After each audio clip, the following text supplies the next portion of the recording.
Magluluto po tayo ng chicken adobong puti with kangkong. Ilagay na po ang butter.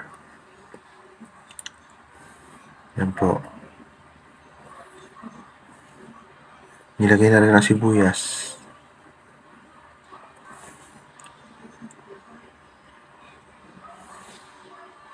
At nilagay na ang bawang.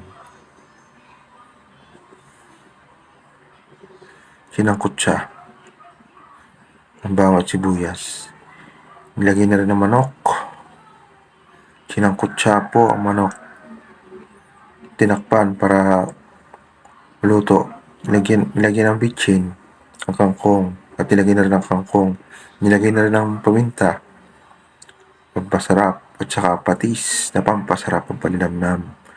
Para po lumasa ang kangkong. Magkaroon ng lasa ang kangkong. Lagyan po natin ng patis. Po, hinalo-halo. Lagyan na rin ng tubig. Kayo na pa po bahala mag-tsansya ng kung gaano karaming tubig na gusto nyo.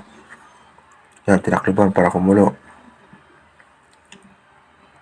At nilagay na rin ang dahon ng kangkong.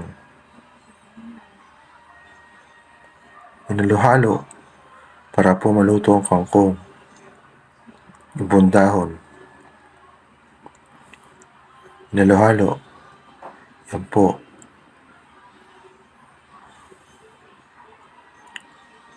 Nilagyan ng suka.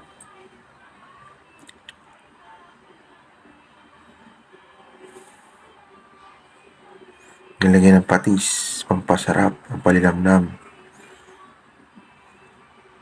Hinalo-halo para mag-separate ang mga pampalasa.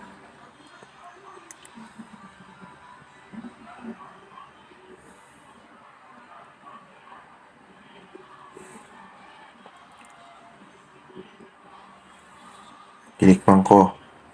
Masarap po yan. Masarap. Yan po.